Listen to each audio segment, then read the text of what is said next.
Hay formas de llegar, siempre hay maneras de llegar. Entonces creo que ser necio en la meta, pero flexible en el cómo, ayuda muchísimo.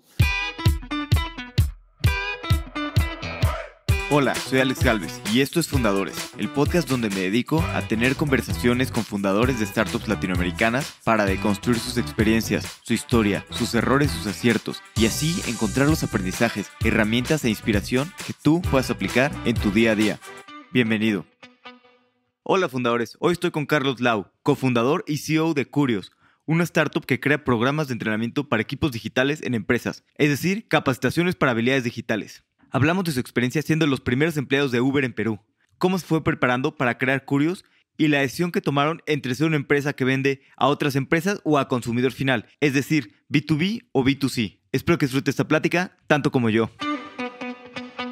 Carlos, bienvenido a Fundadores, un gusto tenerte por acá.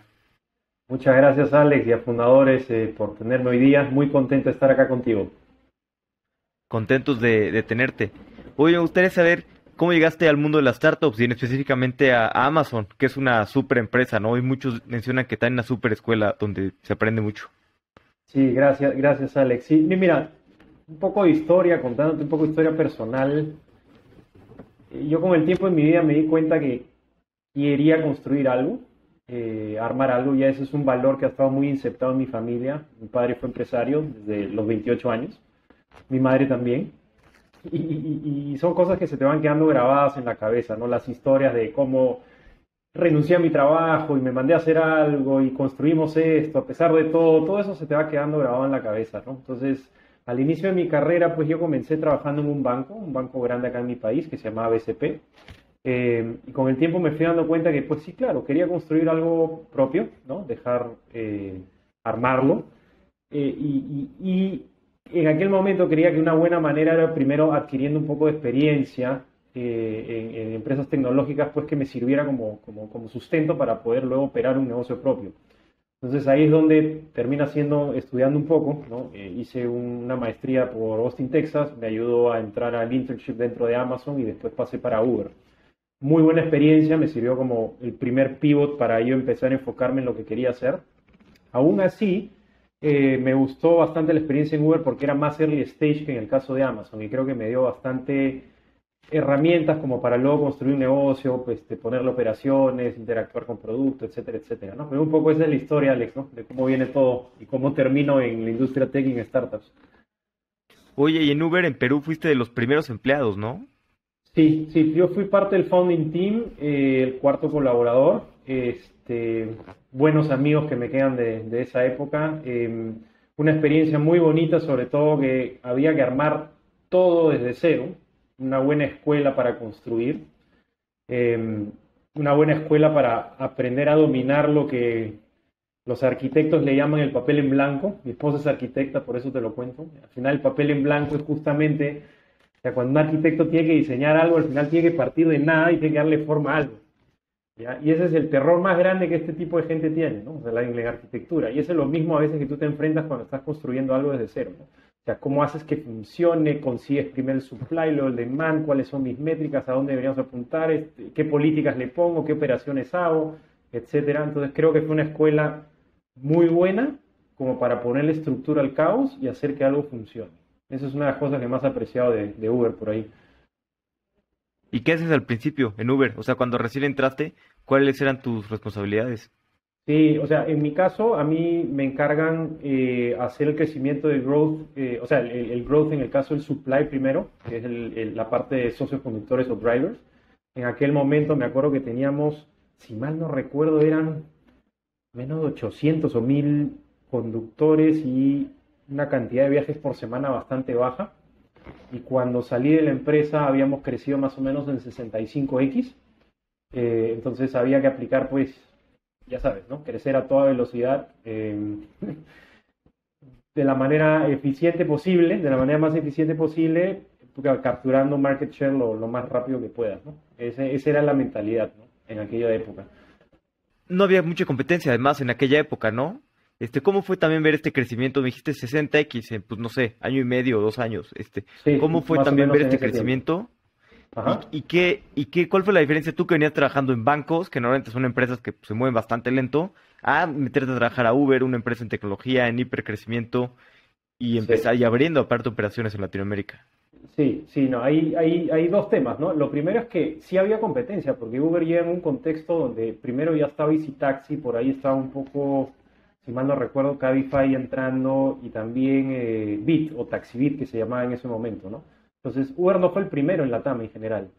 Eh, pero a pesar de eso crecimos muy rápido y creo que en gran parte se ganó el mercado, ¿no? Entonces, bueno, hay varios principios ahí, ¿no? Es pues trabajar inteligentemente, trabajar duro, siendo eficiente en ciertos puntos, ¿no? Analizando mucho tu data, entendiendo al cliente, y como, bueno, como en todo marketplace, pues supply drives demand, entonces es bien importante comenzar por el lado del supply y tratar de ganarlo como terreno, ¿no? Eso es extremadamente importante, ¿no? Yendo a la otra pregunta que me comentas, Alex, claro, o sea, eso sí es un punto de pivot en mi vida y en mi carrera que justamente es lo que da pie a la idea de Curios. O sea, como tú bien has dicho, yo comencé mi carrera en un banco. Ese banco en aquella época, 14 años atrás, no estaba en proceso de digitalización como lo está ahora. Y de pasar a operar un banco, pues me toca operar un Amazon perdón, un Uber con mayor cantidad de tiempo, un Amazon por un corto tiempo. Y ahí en Uber, pues claro, tenía que enfrentarme a muchas otras cosas, ¿no? KPIs digitales, funnels, interacciones con equipos de ingeniería y de producto en San Francisco, mandarles business cases, aplicar growth, mantener la retención, el complete to request, que no se caiga en la otra parte, cuidar la demanda. Entonces son muchos frentes que tienes que hacerle una velocidad extrema, ¿ya? Y que requirió de mí aprender muchas cosas que ni siquiera en un MBA los cubrí, ¿ya? Entonces ahí es donde justamente nace la idea de cómo puedes entrenar en capacidades o skills digitales de este tipo, digitales de negocios como producto, growth, análisis de datos, etcétera, a profesionales ocupados que están recontra tapados de trabajo. O sea, que no tienen ni una pizca de su día como para desperdiciarlo, ¿ya? Y de una forma eficiente que lo puedas coger y de pronto aplicar. ¿Ya? Entonces, de esa manera es como en verdad sale Curios y ahora construimos Curios tratando de traer esas buenas prácticas de la industria tech para la región, ¿no? O sea, cómo funciona el Amazon, el Uber, el Dropbox, el Google, etcétera, y hacer pasar eso para que las nuevas generaciones de la TAM pues no tengan que pasar lo mismo que nos pasó a mi socio y a mí, ¿no? Ok. Oye, y tú hiciste un MBA. Hay muchos emprendedores o personas que quieren emprender, o gente en general, que tienen esta duda, ¿no? De si hacer un MBA o mejor emprender directo, qué conviene más. Y digo, un MBA sirve, obviamente, pero digo, he escuchado muchas cosas, ¿no?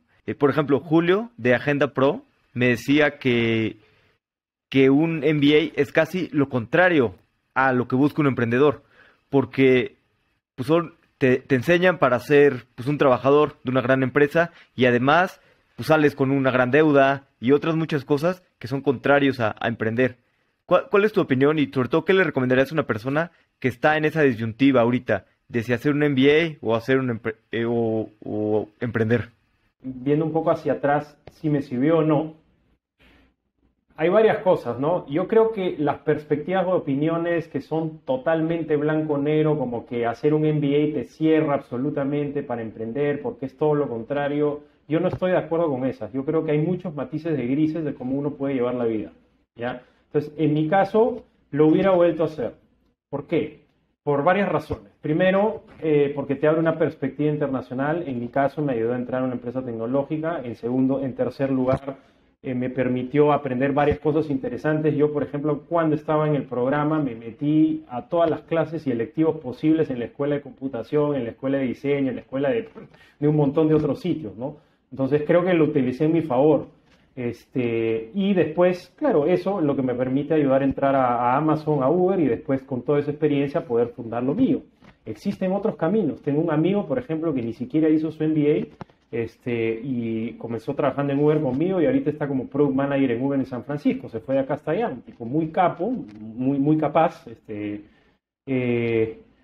Y el pata se fue directo y ahora como siguiente paso en algún momento va a querer emprender. Por eso digo que creo que hay muchos caminos en la vida y depende de lo que uno quiera, ¿no? Entonces, en mi caso sí quería esa experiencia, ese aprendizaje.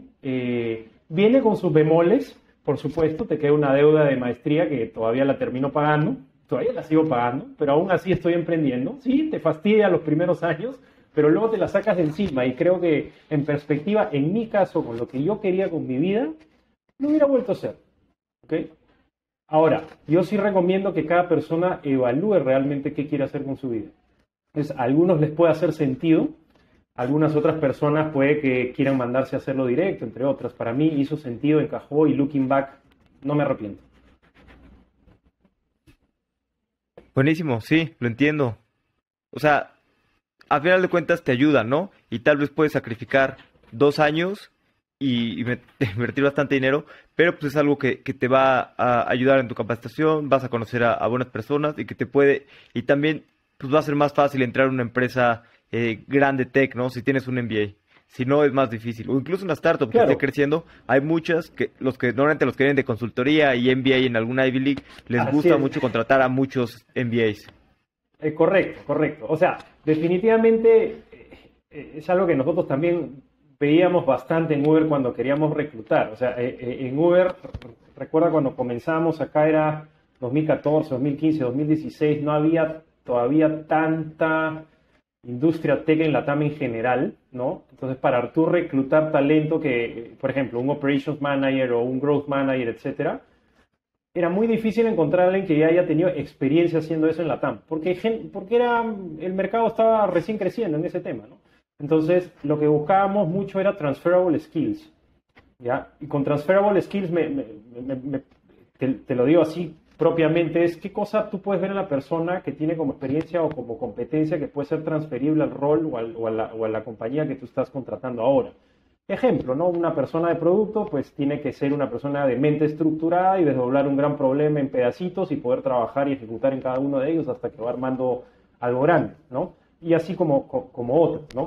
El punto es que, al punto al que quiero llegar es que cuando contratábamos en el caso de Uber, un par de competencias que buscábamos era gente con capacidad analítica, pero que también tenga ese resourcefulness y también esa capacidad de ser muy proactivo, resolutivo, ¿me entiendes? De que así haya un papel en blanco, pues la persona saca algo, saca algo del sombrero, saca un conejo del sombrero y al final hace algo que hace que algo suceda. Es más, le llamamos make magic adentro, era un valor dentro de Uber, ¿no? O sea, haz que algo funcione magia, así de simple, en coloquial, ¿ya? Entonces, en algunos casos, claro, nos topábamos con el reto de conseguías una persona con skills muy analíticos, un muy buen consultor, pero que no agarraba la otra parte, que era ser muy resourceful o coger la tarea, la parte operativa y lograr que todo funcione. En algunos casos encontrabas el otro perfil, ¿no? Una persona muy resolutiva, etcétera, pero que también probablemente no tenía estructura. Entonces tenías que ir encontrando un híbrido entre los dos, ¿ya? Y eso era retador, pero lo ibas hallando. Claro. Oye, ¿por qué decidiste salirte de Uber? ¿Estuviste un tiempo? ¿Y por qué fue que decidiste salir?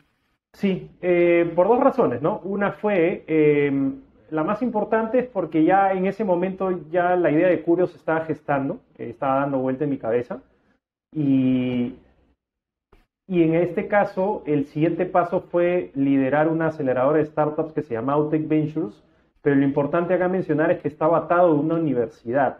Y yo al querer armar Curios, que era una empresa de educación, sí quería estar un poco más cerca del sector educativo como para conectar un poco más, entender cómo funciona, qué nuances hay antes de mandarme a hacer algo en la industria que era totalmente nueva para mí. O sea, yo como pasión y como persona me encanta aprender, ¿no? Pero ya como estructura de cómo funcionaba una estructura educacional, no la tenía en la cabeza. Entonces eso me sirvió como stepping stone, si quieres verlo, como para luego saltar al siguiente paso, ¿no?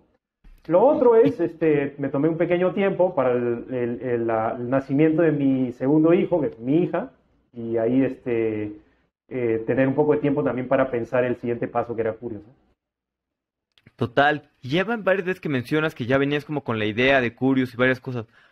¿Cuándo empezó a nacer esa idea? ¿Y cuánto tiempo tardaste entre que la idea y fuiste investigando el mercado a ya de lanzarte y decidirte a emprender? Sí, muy buena pregunta, Alex. Ahí yo te lo contaría con la intersección de un par de historias, ¿ah? Uno es mi historia personal y la otra es justo esa transición entre el banco y Uber. Entonces, mira, de la historia más personal, no sé, esto a veces me lo dice mi esposa bastantes veces, es como me dice, Carlos, tú eres una especie de coach o algo así que busca que las personas mejoren un montón y es como que siempre estás leyendo de miles de cosas, a veces ¿no? de habilidades digitales, de skills, de tecnología, otras veces estoy leyendo sobre medicina, wellness, preventive health, psychology, que la gente ni siquiera entiende por qué estoy leyendo eso, del genoma humano, ¿no? Hasta de cómo te ayuda la psilocibina en el pensamiento y todo ese tipo de temas que la gente dice, ¿qué haces leyendo eso? ¿No? ¿Ya? Entonces, bueno, yo soy así, me gusta leer transversalmente y después me gusta como que comunicar o transmitir de cierto modo para que las personas puedan volverse la mejor versión de sí mismas. Eso es algo bien clave en mí que me fui dando cuenta con el tiempo. Yo tenía bien claro, Alex, que quería construir algo, porque eso ya estaba inceptado con los valores de familia y muy inceptado en mí, muy marcado, ¿ya? Sin embargo, la pregunta que me quedaba resolver con el tiempo era en qué exactamente. ¿Ya? Y dentro de la maestría, otra razón, en mi caso, ¿no? Me tocó un buen mentor que me asignaron a mí, era una persona de recursos humanos de una empresa, ya un señor mayor retirado, pero una persona muy reflexiva, muy importante en mi vida, que al final me dijo, oye, Carlos, yo sé que quieres armar algo, pero ¿sabes qué? Para que tú realmente tengas la capacidad de resolver y seguir cuando las papas quemen, cuando todo se vuelva muy duro, la misión o el propósito de lo que tú quieras construir debe ser más grande que ti mismo. ¿Ya? No debe ser solo por ti, debe ser por algo más, y no solo por dinero. ¿Ya? Y yo sí creo firmemente en eso, aunque otra gente se ría, aunque otra gente diga suena cliché, etc. ¿Ya? Yo sí acá genuinamente me levanto cada mañana pensando en cómo puedo mejorar la vida de la gente desde varios ángulos. ¿Ya? Entonces, ahí, alineado ese propósito, cómo puedo hacer que las personas se vuelvan la mejor versión de sí mismas, yo encuentro en la educación una forma muy potente de hacerlo. Y las otras partes que en algún momento quiero integrarlos dentro de Curio es toda esta parte de wellness, health, preventive health, etcétera, que yo creo que es todo parte de una gran, no lo sé, llamémoslo super app o plataforma de human enablement. ¿Ya? Eso es algo que quisiera construir yo. ¿Ya? Entonces, si eso lo atas con que luego ya tengo eso dando vueltas en mi cabeza, quiero hacer algo así, ¿no? Quiero algo que ayude en esta manera, algo que sea una representación de mí, pero con escala, con tecnología, y de pronto me surge la transición entre el BCP y Uber, donde pues me choco este tema de, oye, haz crecer Uber 100x, ¿no? O sea, ejecuta growth, cuando lo único que he hecho con mi vida es hacer préstamos bancarios o asesorar a gente que invierte en bolsa. Entonces ahí pues me veo pues totalmente indefenso, por así decirlo, en cuanto a habilidades y skills para operar ese negocio. Tuve que aprender muy rápido, pues a punta de leer, hablar con pares en la región, con pares en Estados Unidos, en India, en China, como para poder ejecutar eso rápido. Y ahí digo, pues, resaltando lo anterior, ¿cómo podemos entrenar de manera extremadamente eficiente a profesionales muy ocupados que trabajan? Entonces ahí es donde encontré el primer punto de partida de esa otra gran visión que queremos construir. ¿Ya? Entonces ahí es donde empieza la parte más concreta y ahí es donde digo, quiero hacer el movimiento de esta aceleradora que me permita aprender más de educación, ¿no? Y después ya empezarle a dar forma a analizar la parte de oportunidad de negocio, ¿no? Ahí es donde me pongo a, como decimos acá, a echarle pluma, a ver si cuadran los números, el mercado es grande, a cuánta gente podemos ir, empiezo B2C, empiezo B2B, por dónde le voy, y al final pues ya renuncio al UTEC y salgo pues a construir esto. Entonces es un poco cuento corto, Alex, ¿no? Intersección de dos historias. ¿Y cómo decides? Dices que te gusta leer de manera transversal, otras cosas, y también como esta visión a largo plazo, ¿no? De Curios, de que sea como una plataforma más completa. ¿Cómo decides entre tantas cosas que quieres construir y el foco, ¿no? Que sobre todo el foco es lo más importante al principio de una startup, y hacer una cosa y hacerla bien, ¿no? ¿Cómo decides qué es lo más importante? Sí, o sea, ahí, sobre todo al inicio, ¿no? Me ponía a pensar, pues, y me acuerdo muy claro, podía empezar desde Education o podía empezar desde la parte de Health, ¿ya? Y yo vi que en mi caso, en aquel momento, tenía más inputs en mi background, si queremos decirlo, o más herramientas para poder empezar por educación. ¿Por qué? Porque pues conocía la industria corporativa latinoamericana, ¿no? Con los gaps de habilidades que tenemos, porque yo estuve ahí. Y también me tocó conocer la industria tecnológica global, porque también trabajé ahí. Igual que mi socio, tenemos la misma historia. O sea, trabajamos juntos en el banco y él se fue a Amazon luego 3 años y ahora nos juntamos de nuevo para hacer esto. Entonces los dos pasamos por el mismo problema y cuando rebotábamos esto, ¿cómo nos hubiera gustado estar entrenados para hacerlo incluso más rápido, ¿no? Todas las cosas que hacíamos ahí. Entonces, that being said, o sea, resaltando eso, hacía más fit comenzar por el lado de educación que por el lado de health. ¿Ya? Teníamos más skills, más potencial para hacerlo más rápido por ese lado, y luego ir construyendo lo necesario con el tiempo, y con el tiempo ir añadiendo lo demás. Así es como lo veo.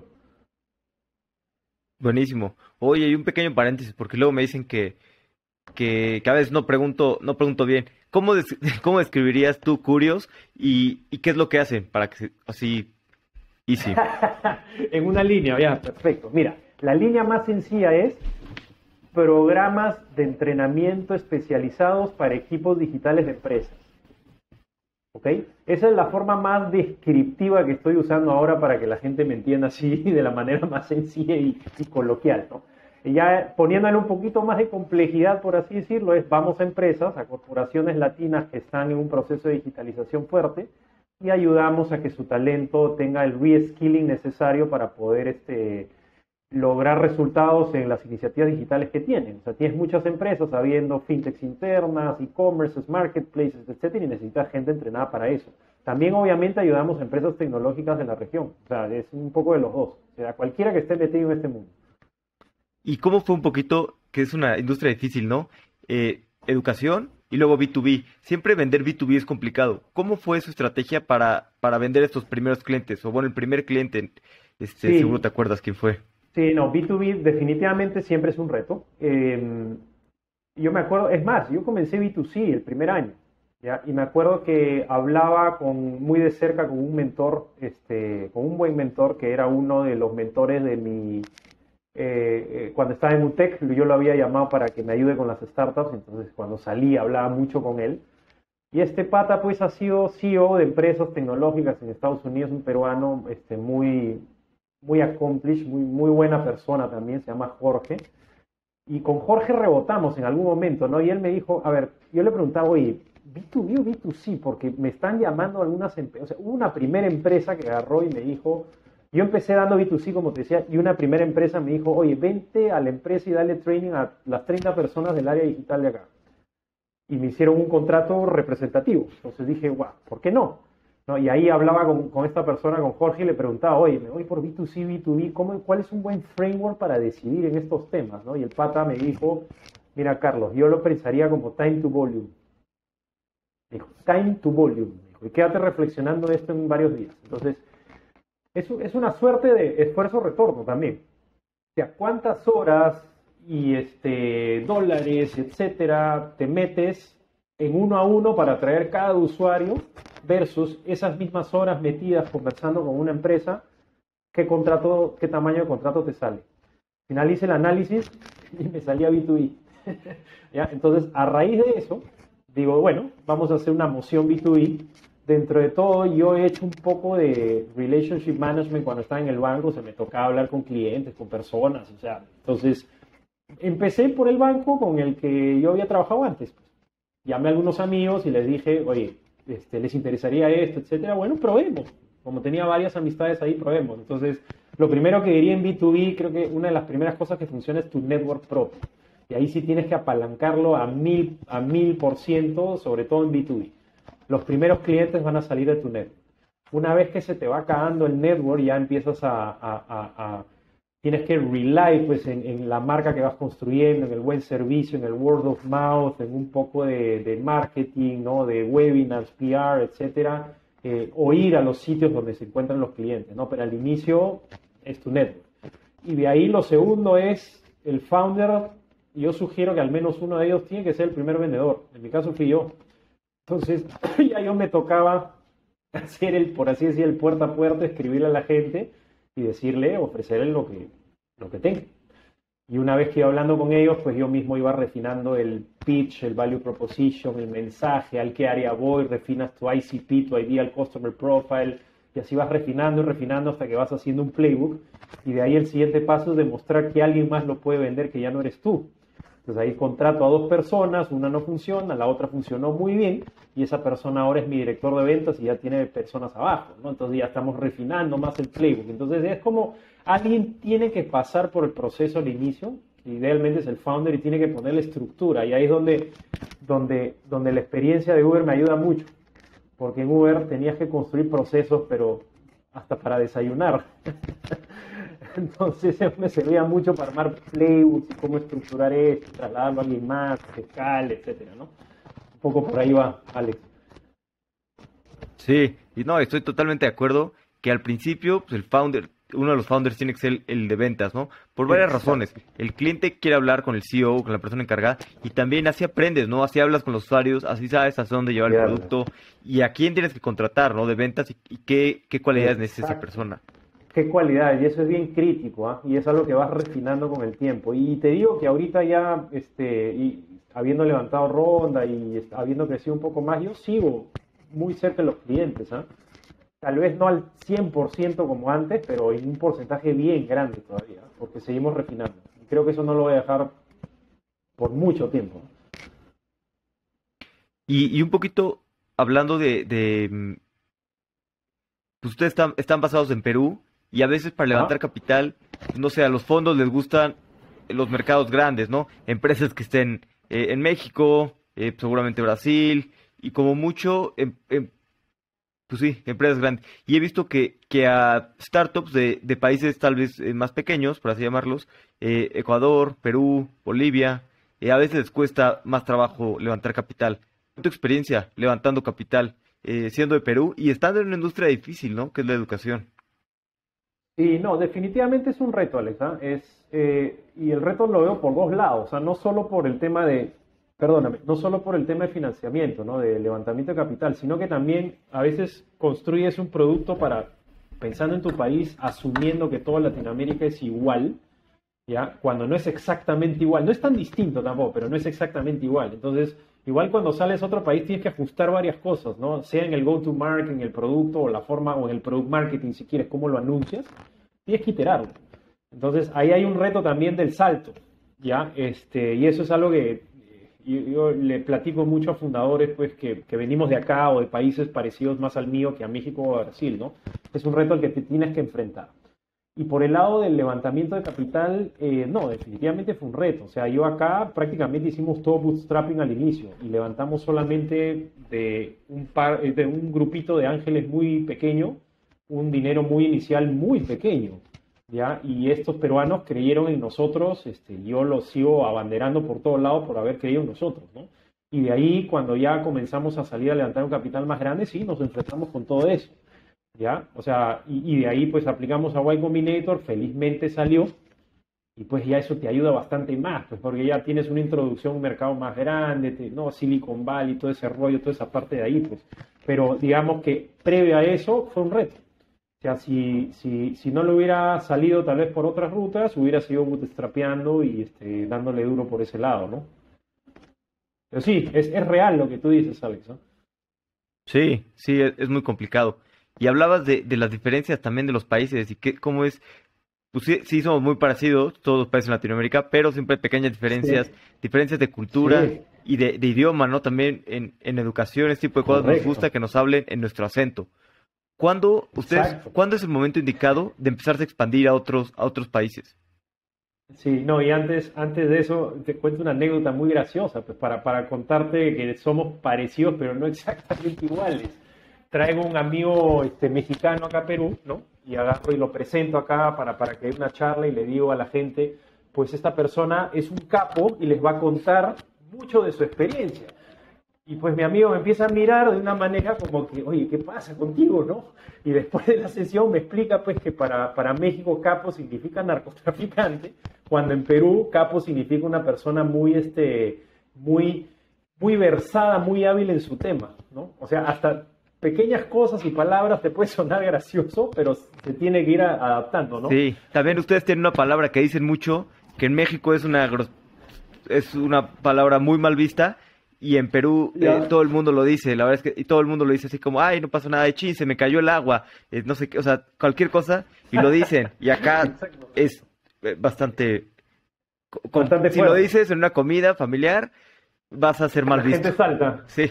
Claro. Exactamente. Pero bueno, volviendo a la pregunta que me hacías, ¿cuál era, Alex? Ya me perdí un poco. ¿Cuál es el momento indicado para expandirte a otros países? ¿Cuándo sabes que es buen momento de expandirte? Ok. A ver, miraría algunas señales, ¿no?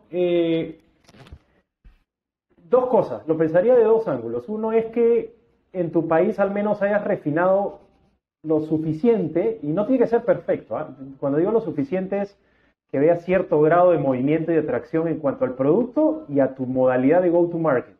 En mi caso era el playbook de ventas y cómo funciona, que lo vende una persona que no soy yo, etcétera. Y de ahí, o sea, a ver, idealmente te dicen ten funding para expandir en otro mercado. La verdad es que mi primer vendedor y yo nos pusimos a llamar gente por Zoom en México y en Colombia y nos pusimos a vender, así de simple. O sea que tampoco lo haría tan extenso de esperar tantas condiciones favorables, etcétera. Yo creo que en algún momento cuando tienes algo ya semi refinado en tu país, pues tienes que empezar a tocar puertas, sobre todo en Latinoamérica, que, o sea, con países como los nuestros no vas a hacer todo el negocio en un solo país. Yo creo que más rápido que temprano tienes que, sooner rather than later, tienes que ya empezar a pensar en otros mercados. Entonces, O sea, ponte a vender, creo que es la mejor manera.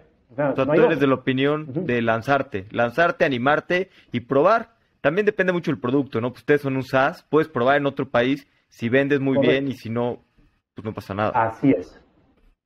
Y si no, ya está. Y podía vender remoto, el COVID ayudó porque los clientes empezaban a recibirte por Zoom, cuando antes en la cultura en Latam o en México era más de reúnete conmigo, pero aprovechamos la coyuntura y nos ayudó a abrir puertas y a que esto avance, ¿no? Entonces, por ese lado también ayudó.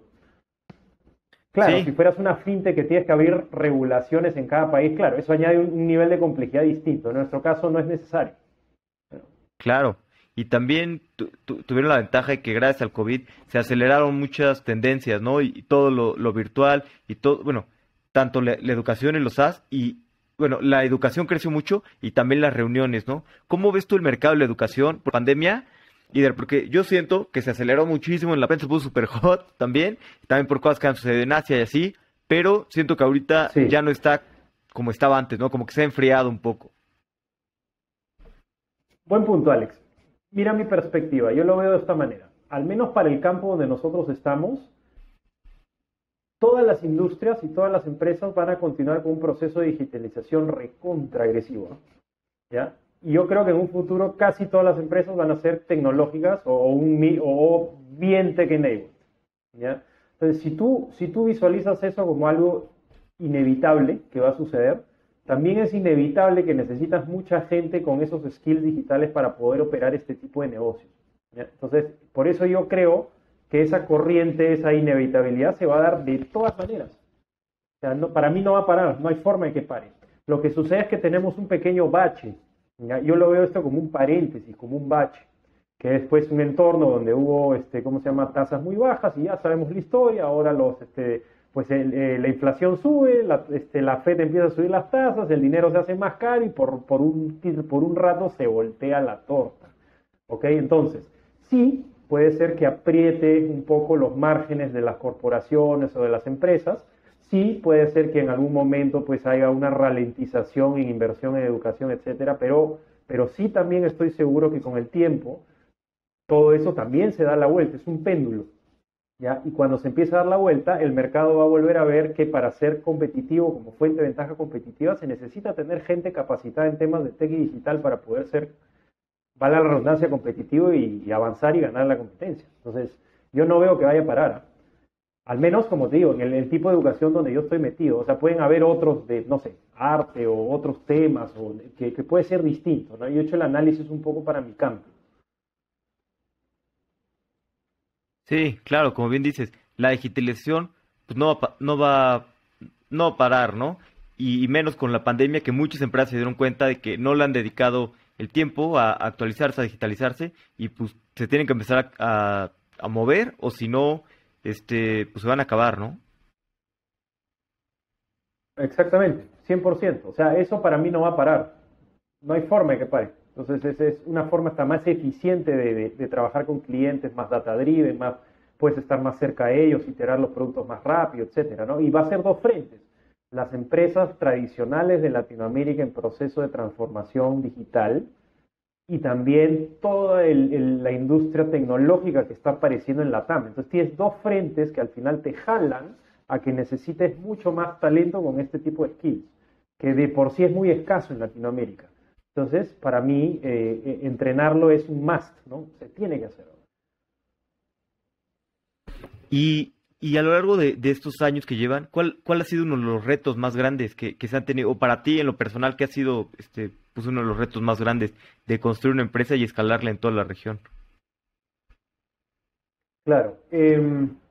A ver, los retos transversales a cualquier startup siempre pues es encontrar algo que funcione y que algún tipo de cliente lo pague, le guste, quiera y continúe pagando y esté retenido, ¿no? Ese es, como te decía en la historia de los arquitectos, es lidiar con el papel en blanco y terminar dibujando algo que alguien quiera y que quiera pagar por él, ¿no? Ese es un reto para cualquier startup, ¿no? Si ya me voy a lo más inherente a mi industria o tal vez a mi forma de go-to-market, que es B2B, en mi caso, educación, ¿no?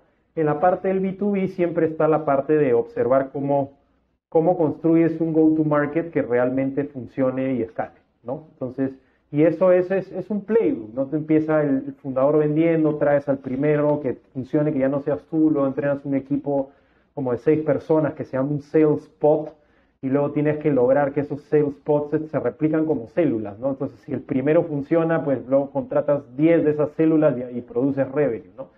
Claro, todo eso viene con retos, pues. Tienes que encontrar, como bien decías tú, pues, las personas que hagan fit con tu empresa, con tu tipo de producto y con tu mercado, ¿no? Y eso, pues, probablemente en el camino vaya tomando ciertos aprendizajes, por así decirlo, entre otras cosas, ¿no? La otra parte interesante y retadora siempre del negocio de educación es la creación del contenido, ¿no? Es el speed del content creation. Felizmente ya hemos ido aterrizando maneras de hacerlo cada vez más rápido, más eficiente, pero al inicio pues también era cómo haces que esto fluya bastante rápido, ¿no? Yo te diría que son dos frentes más inherentes al sector que hay que tener en cuenta, ¿no? Y para ti, en lo personal, ¿qué ha sido como lo retador de balancear pues la familia y balancear la empresa y balancear todo, ¿no?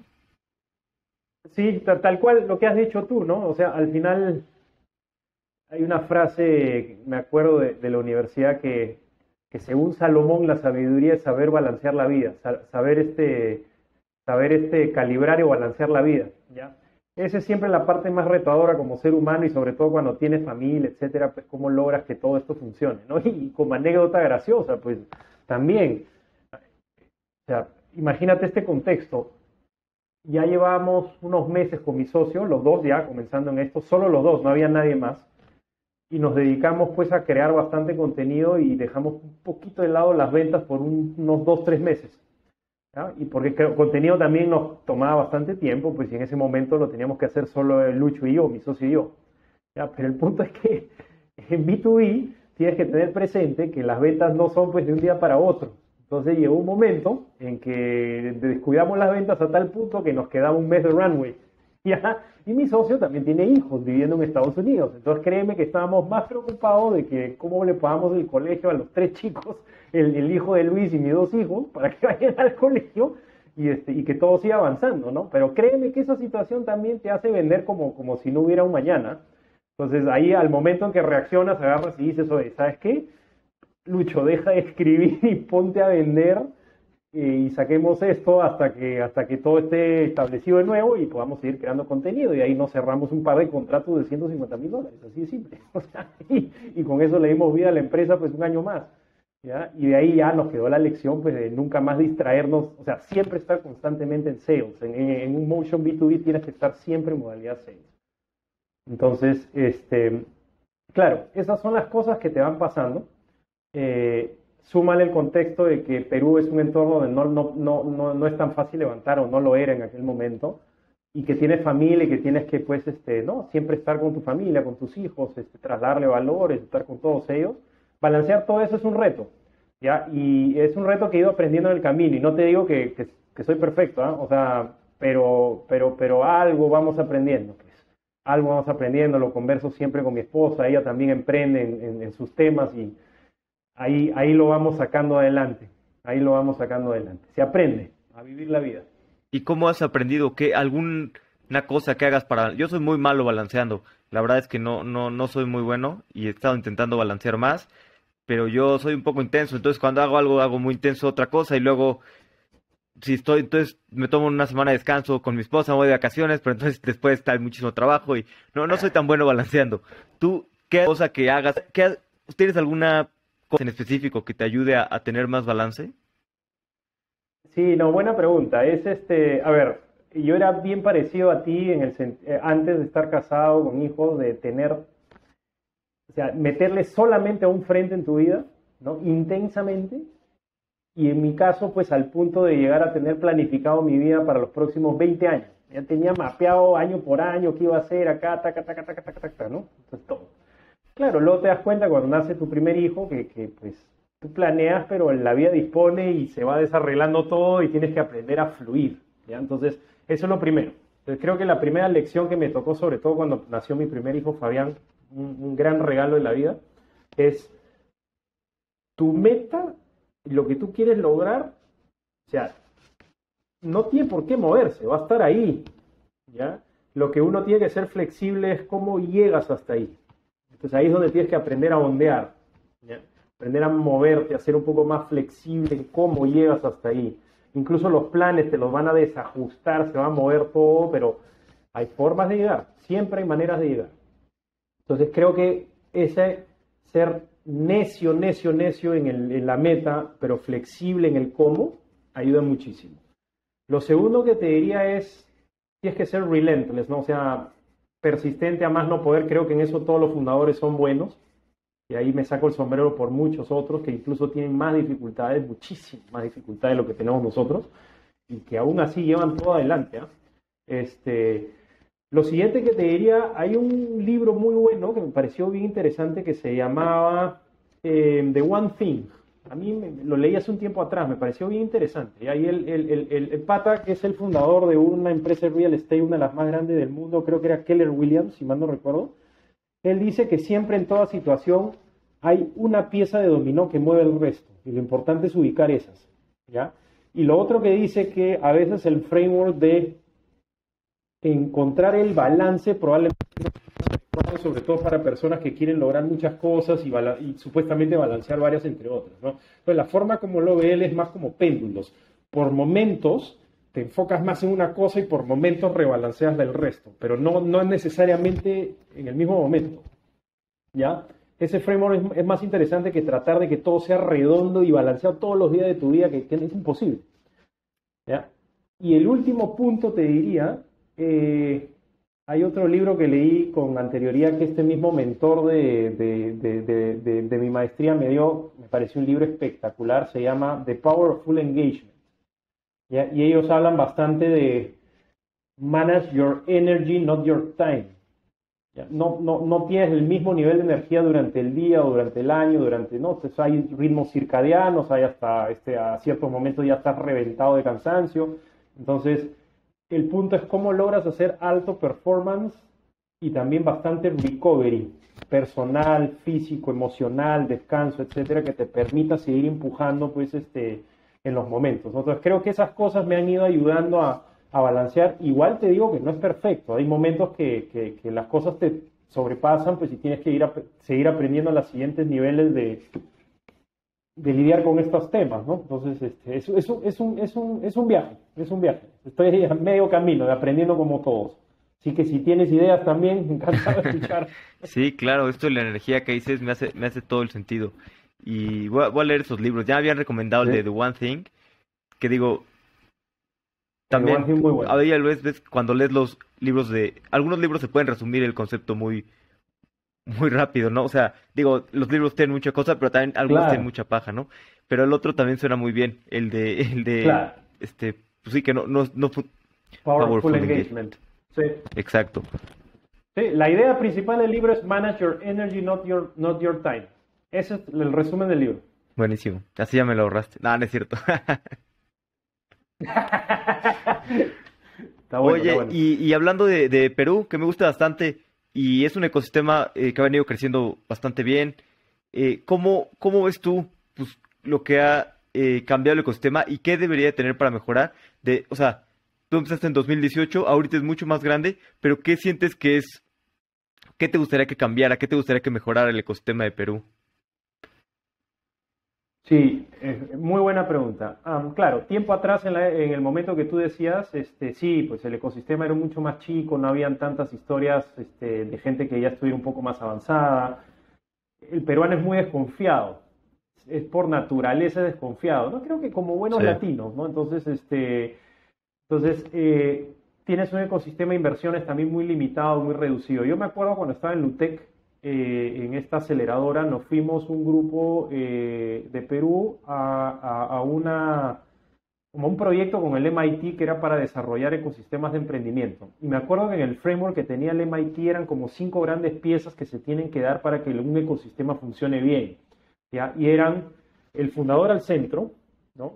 Como la entidad que une todo y hace que algo funcione, pero alrededor debían haber ciertas cosas. Uno de ellos era educación y skills, temas de tecnología o de negocios relacionados a digital. Lo otro era la capacidad de generar tecnología, research, IP, spin-offs. Ya ese era otro. ¿Ya? Otra de ellas era inversionistas, ¿no? Todo el capital, pero gente que tenga el entrenamiento de tomarse el riesgo, no la mentalidad de private equity, sino la mentalidad de VC, ¿no? De tirar unas monedas, ir haciendo drip investing de a pocos, etcétera, y no querer pues tener el 52% de la empresa, ¿no? El control, que eso era muy típico en Perú en aquella época. Todos venían de invertir en private equity, entonces en muchos casos se enfocaba como que eran tus dueños, ¿ya? El siguiente punto era leyes, o sea que las leyes sean las adecuadas, y finalmente había un punto más que lo estoy perdiendo de vista, pero de acá te lo comento. Entonces, creo que a partir de ese proyecto y en general se ha ido avanzando en varios frentes, ¿ya?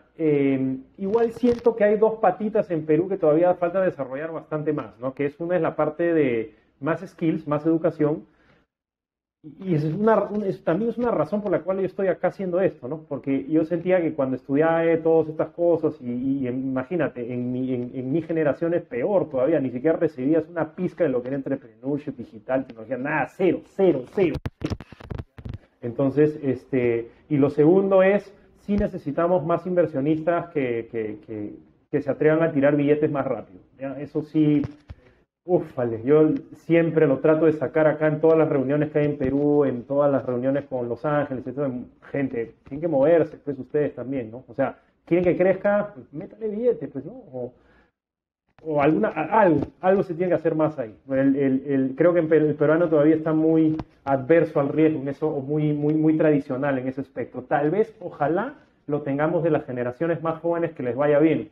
Founders, que les empiece a ir bien y que ellos mismos inviertan. Ojalá que lo tengamos claro, de es que es muy difícil cambiar la mentalidad de generaciones más grandes. Oye, tú sí lograste tu ronda Ángel y Es levantaste correcto. un buen capital. ¿Cómo fue tu estrategia y cómo recomiendas a las personas que están buscando levantar esos primeros cheques?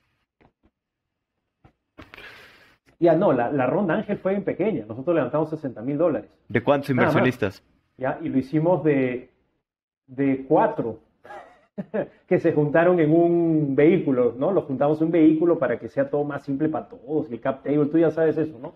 Entonces, y ahí yo siempre agradezco muchísimo a José García, que fue mi primer inversionista de Winnipeg Capital. Él es una persona muy forward looking, mira muy adelante en Perú, está muy metido en el tema, ya viene invirtiendo como Ángel en varias empresas. Y pues cuando yo le piché, ¿cómo se llama? Me dijo, mira Carlos, me encanta la idea, todavía estaba bastante temprano, y me dijo, yo participo. Y déjame ver cómo juntamos unas 3 personas más y hacemos aunque sea algo para que avance. Yo igual ya con Luis veníamos bootstrapeando, ¿ah? O sea, ya veníamos armando, o sea, independientemente de eso. Entonces, con ese capital lo que nos permitió es contratar un par de personas clave, que era el primer vendedor, alguien más que nos ayude en crear contenido y avanzar un poquito más rápido, ¿no? Y después cuando quisimos salir a levantar la ronda, por así decirlo, una seed pre-YC, acá sí fue un reto, ¿ah? Estuvimos 2 meses avanzando, no salía mucho, empezó a salir unos tickets, algunos de peruanos, salió un presidente acá en Perú que tenía un corte un poco distinto, entonces los peruanos se espantaron, sacaron el pie del tablero, ¿ya? Por ahí nos conectaron con un americano, él sí nos dijo que sí, y ya teníamos pues X cantidad de monto, y YC nos dijo que sí, entonces paré la ronda, solamente recibí al americano y por ahí un par de peruanos que seguían metidos, y ya dije, no, ya, cero, ya el resto ya quería entrar cuando estábamos en YC, y no, ya sabes cómo es el mundo, y después ya esperamos a terminar el programa y de ahí salimos a levantar y levantamos el fondo que levantamos ahora, que ya fue un seed round, pues, ¿no? Pero para atrás no fue tan sencillo, y como dices tú, ¿no? Viniendo de Perú, un mercado que es un poco más chico, con un ecosistema que no está tan desarrollado, inversionistas que todavía no están tan sofisticados, educación que es un sector con retos, B2B que es igualito, pero ahí es donde empieza a entrar la parte de ser relentless, ¿no? Si tú eres firme en lo que quieres, empiezas a encontrar la fórmula, por algún lado vas a llegar, ¿ya? Entonces eso sí aconsejaría a cualquiera que quiera emprender, que debes tener esa especie de como de pizca o de sazón o como de, ¿no? de sal, de que si alguien te dice que no, en el fondo tiene que ser un poquito picón de decir, yo te voy a probar algún día que sí se puede, vas a ver, ¿no? Entonces eso como que te lleva a seguir también, ¿no? No llevarlo a un extremo, obviamente, porque no es bueno, no es sano, pero hay una parte natural en Founders que es como, ya, no quieres, bueno, yo voy a seguir, vas a ver. Entonces eso puedes usarlo en tu favor. Totalmente, además te tienes que acostumbrar al rechazo, ¿no? Como founder, pues es normal que muchos inversionistas van a decir que no, muchos clientes van a decir que no, muchas personas que quieras contratar. Exacto. Y así es normal, ¿no? Exacto. El no es mi día a día. Totalmente. Algo que me gustaría transmitir a muchas personas en Latinoamérica es que no dejen nunca de aprender. O sea, y ya no lo digo solo como fundador de Curio, sino como persona. Creo que uno tiene que evolucionar a ser la mejor versión de uno mismo y contribuir lo mejor que pueda al mundo. Entonces son dos cosas, ¿eh? O sea, todo esto es evolutivo, ¿eh? A que suene cheesy, es evolutivo. O sea, acá estamos para que cada uno llegue a ser una mejor versión y trasladar esos genes a la siguiente generación, y que luego también durante tu vida pues contribuyas mejor a todo el ecosistema, la naturaleza o el mundo, de donde quieras verlo. Ese es el mejor punto donde tiene que estar cada persona. Entonces, para eso, yo creo que aprender constantemente es lo que mejor te hace evolucionar. Eso, o sea, es algo que le diría a alguien más joven, a mí mismo más joven. Algo que le dirías a ti mismo hace 20 años. Me dijiste que tienes 40, ¿no? Hace 20 años. Sí, así es. Cuarto piso, ya, qué duro. Así cuando estaba saliendo de la universidad. Claro. Pero más experiencia y más años de aprendizaje acumulados, ¿no? Sí, es algo interesante, ¿no? Con amigos a veces hablamos, oye, es mejor emprender después o más temprano, ¿no? O sea, otra vez, ¿no? Es bien difícil encontrar una respuesta así súper acertada. Estados Unidos, por ejemplo, valora mucho el potencial, Latinoamérica valora mucho la experiencia. Es las dos cosas. Porque le va mejor a los emprendedores más maduros. Pero si emprendes, cuando eres más joven tienes más experiencia. Entonces puedes emprender, aunque no te vaya tan bien más joven, y vas a tener la experiencia de emprender y luego más maduro volver a emprender ya con más experiencia y probablemente te vaya mejor. Exacto. Entonces sí, yo creo que la mezcla entre potencial y experiencia puede ser interesante, ¿no? Aprender un poco de alguien. A mí, por ejemplo, me hubiera encantado, más joven en mi vida, trabajar para un founder, directo. O sea, y de ahí aprender pues para lanzar, ¿no? O sea, claro, en mi tiempo no se dio, traté de replicarlo de otros modos y ya, pues lanzarse a la piscina, al final ya es... Claro, no, ahorita como hay muchas más opciones, muchas más startups, yo creo que lo mejor es eso, ¿no? Trabajar en una startup early stage, con los founders directo y ver el crecimiento, ¿no? Es la mejor escuela.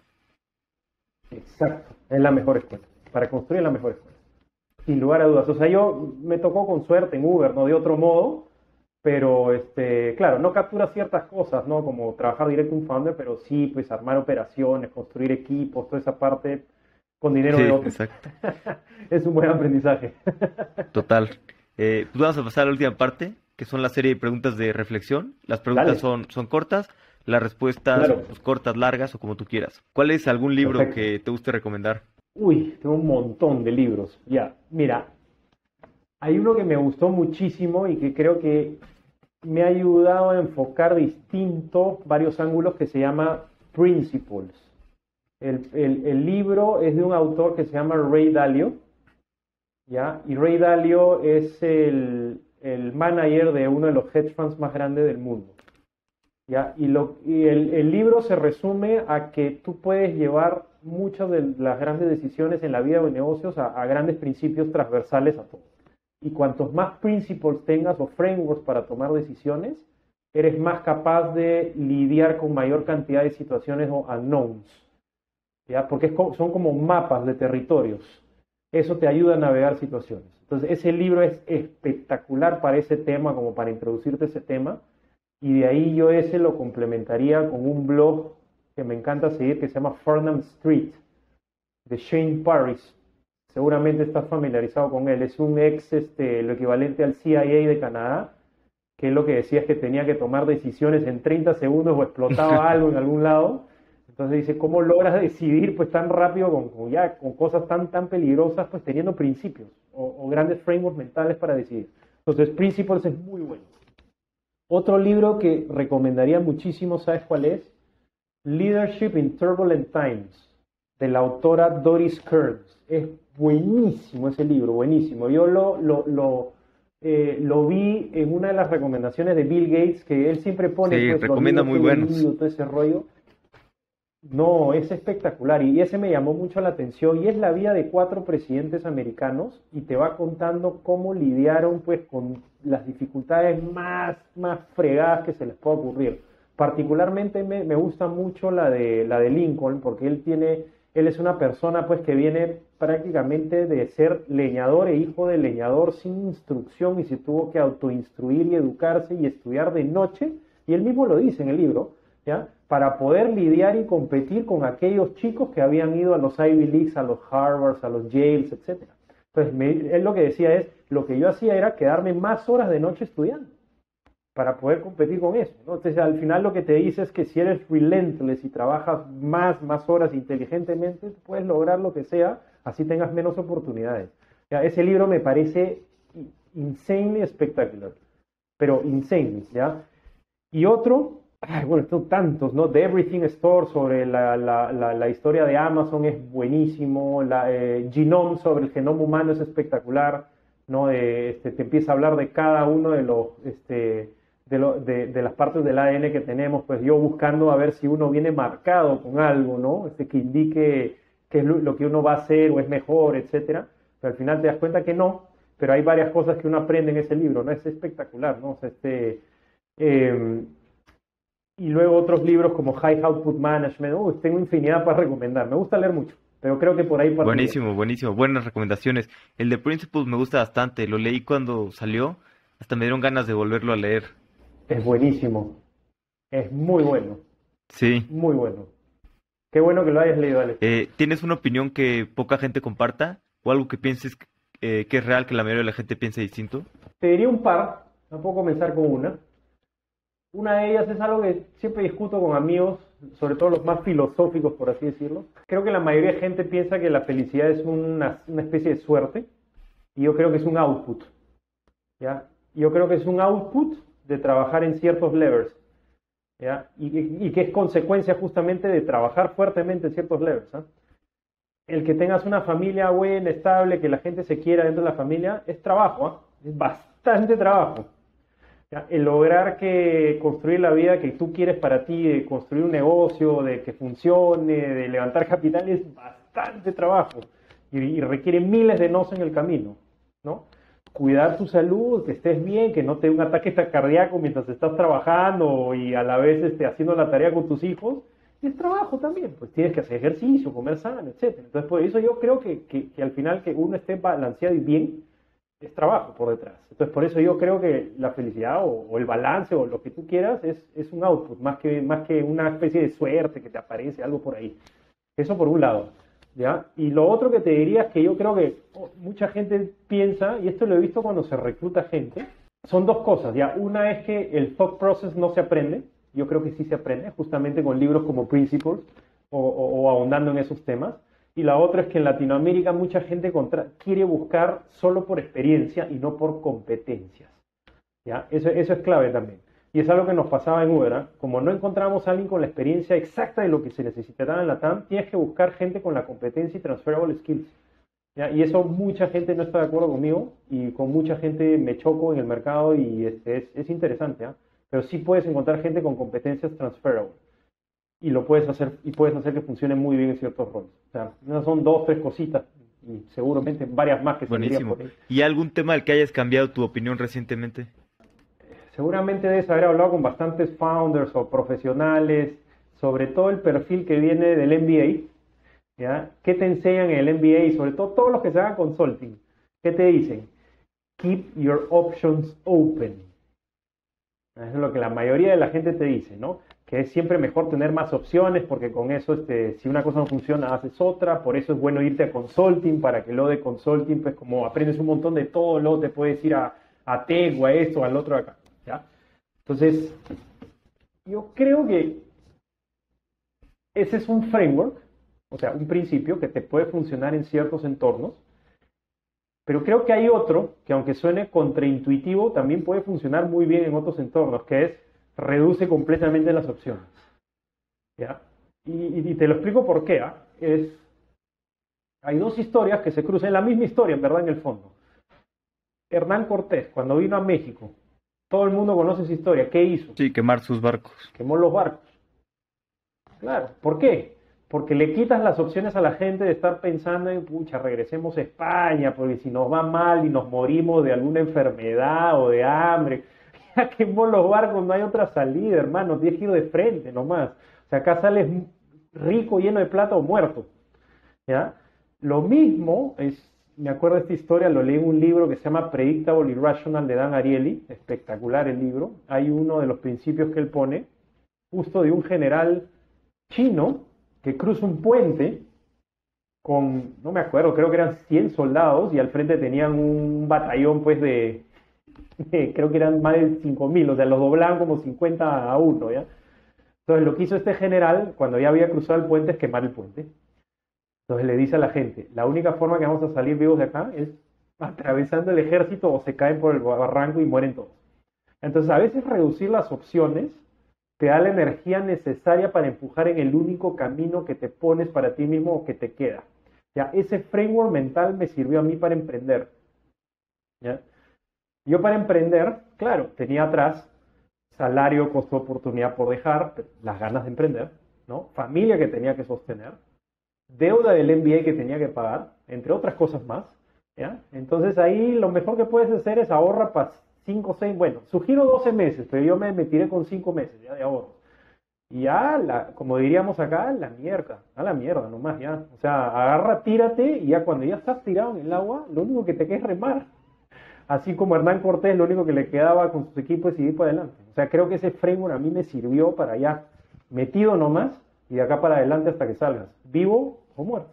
Sí, total, buenísimo. Pues eso es donde he cambiado de opinión, ¿eh? Sí, sí, sí.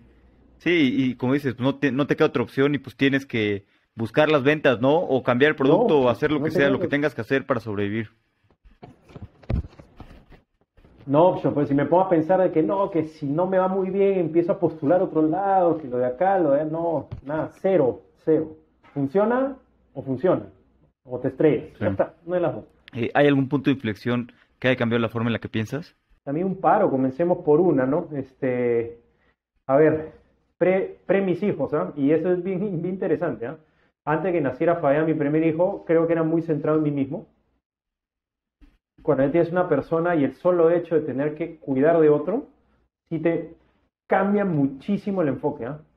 Muchísimo el enfoque, porque ahora piensas pues en hasta qué valores quisieras insertarle, cómo haces para que también a él le vaya bien, o sea, cuando construye la empresa es no solo por mí, sino también por ellos, y también quiero darle el ejemplo a él de decirle que a él y a mi hija, a Fabián y a Emma, de que a pesar de todas las dificultades que uno tenga, uno realmente puede construir la vida que uno quiere. Yo quería emprender y armar una empresa y todo esto, y sí, en Perú no había tanto funding, y sí, había muchas dificultades, y sí, tenía la deuda de la maestría, pero sí fucking se puede. ¿ya? Y no porque tengas hijos tienes que dejar tus sueños a un costado. O sea, esa es otra cosa que no estoy de acuerdo, que mucha gente dice, no, ya tengo hijos, ya no voy a hacer esto, ya es muy riesgoso, la puta madre, no, yo estoy totalmente de desacuerdo con eso. Yo sí quiero dejarle un legado a mis hijos que sí se puede construir lo que uno quiere, no matter what, ¿ya? Entonces, ahí sí,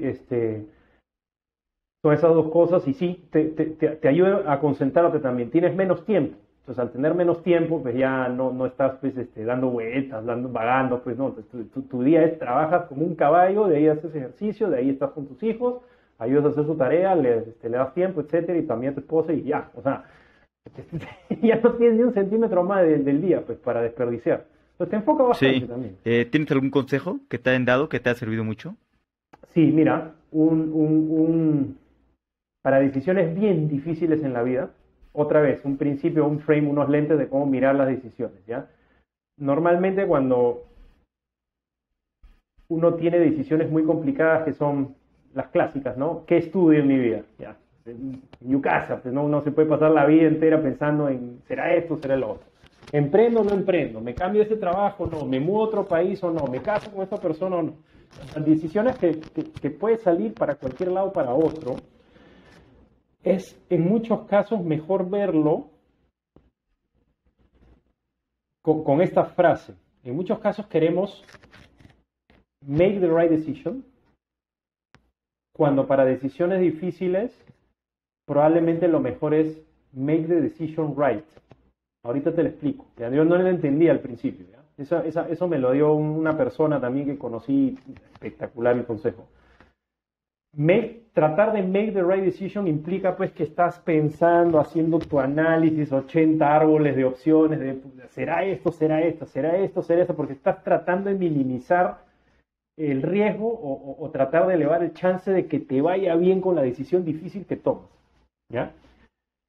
Y la verdad es que para esas decisiones de ese tipo es tan abierto, puede ir de cualquier manera, hay tantas variables que nunca vas a poder tomar una decisión y saber a ciencia cierta si te va a ir bien o mal. O sea, es imposible, ¿ya? Entonces, ahí lo que funciona más es make the decision right. O sea, ya haz tu análisis, crúzalo con tu gut feeling, con todo lo que quieras, y al final ya comprométete con un camino a tal punto de que lo haces funcionar y de pronto ahí te das la vuelta y te das cuenta que tú hiciste que la decisión se vuelva correcta, que eso significa make the decision right. ¿Ya? Entonces, eso implica. Ese es un cambio de perspectiva bien grande, ¿ya? Sobre todo para decisiones complicadas. Entonces, ahora yo trato de utilizarla sobre todo en esas, ¿no? O sea, ya, decisiones muy difíciles, make the decision right, ya, comprométete con el camino, ya, elige uno, comprométete y haz lo que funcione. Buenísimo. Carlos, pues muchas gracias por tu tiempo. La verdad, me la pasé muy bien, conociéndote mejor y conociendo tu camino. Y qué bueno que también pues, le estás abriendo el camino a nuevos emprendedores que vengan en Perú y en toda Latinoamérica. Espero que funcione. O sea, espero que el mensaje llegue a gente y que más gente que se quiera animar, no importa la edad o las condiciones que tengan, lo haga. Sería muy bueno.